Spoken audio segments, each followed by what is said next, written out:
Obama's roots, particularly on foreign policy, but I don't think economic policy is one of them. He had called the free trade agreement in the debates with Hillary Clinton and with John Edwards a mistake. He called it an enormous problem.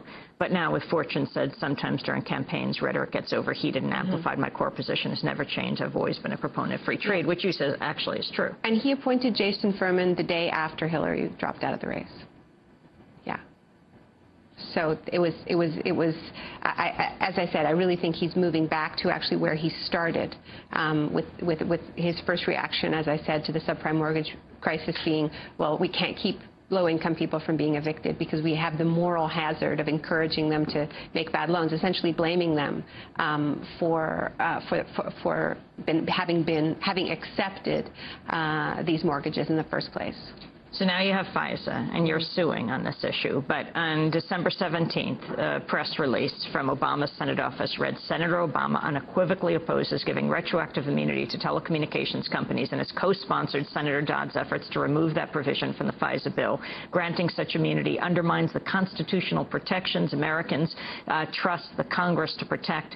Senator Obama supports a filibuster of this bill and strongly urges others to do the same. Ultimately, of course, he supported the bill, and it just passed. And the telecommunications companies got the retroactive immunity that they had sought.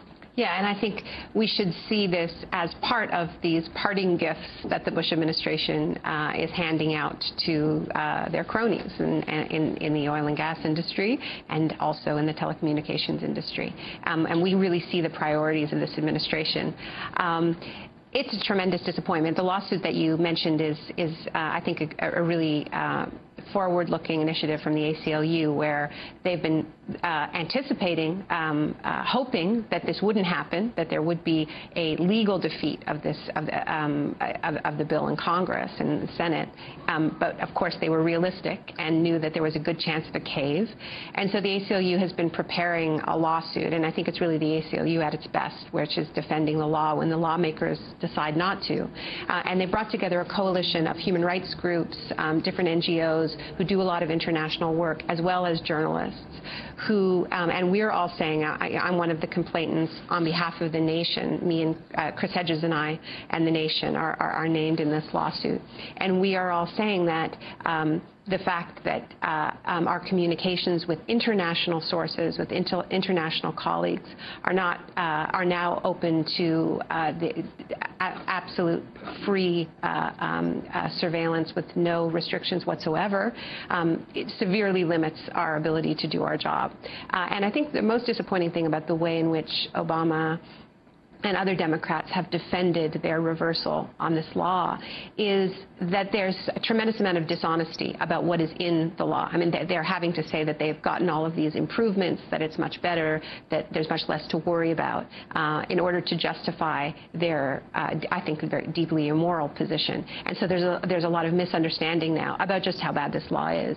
And it's just as bad as we feared, not just on immunity for the telecoms, which is a disaster, but more importantly, the fact that there is no burden of proof except to say that the party being put under surveillance is outside of the United States.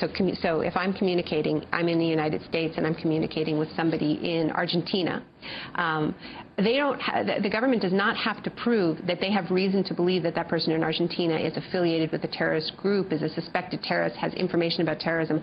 All they have to prove is that they are not an American. We're talking to Naomi Klein. We're going to come back to this conversation. If you'd like a copy of the broadcast, a DVD, you can go to our website at democracynow.org. Naomi Klein's book has just been launched in paperback, The Shock Doctrine, The Rise of Disaster Capitalism. The Olympics are coming back. Naomi Klein is just back from China. We're going to talk about what she found there. She's talking about the rise of a police state with the help of U.S. military contractors. Stay with us.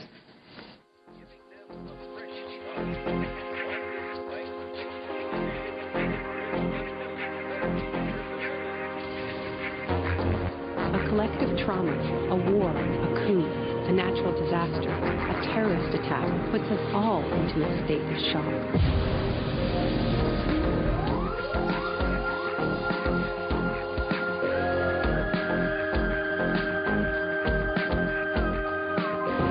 Take a second look at the iconic events of our era, and behind many, you will find find its logical orbit.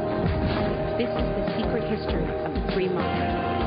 It wasn't born in freedom and democracy. It was born in shock.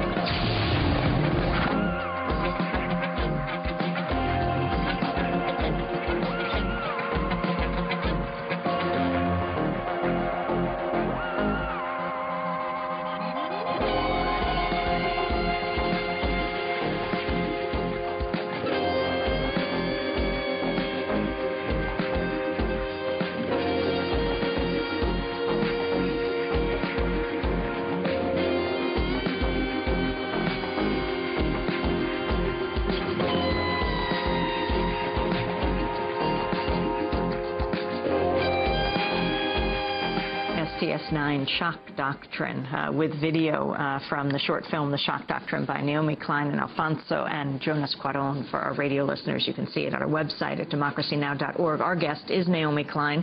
Her book is just out in paperback. It's called The Shock Doctrine, The Rise of Disaster Capitalism. We were talking about Obama changing or not his positions. Also have to talk about Iraq, both Obama and McCain, and then we're going to go to the food crisis as well as China, what's happening there. Mm-hmm. Well, on Iraq, Obama does not have a plan to end the occupation. He has a plan to downsize the occupation slowly. He's been clear that he wants to keep the green zone intact. You've covered this extensively on the show. And that means, as Jeremy Scahill has made clear, and that means that they have to keep Blackwater in Iraq. I think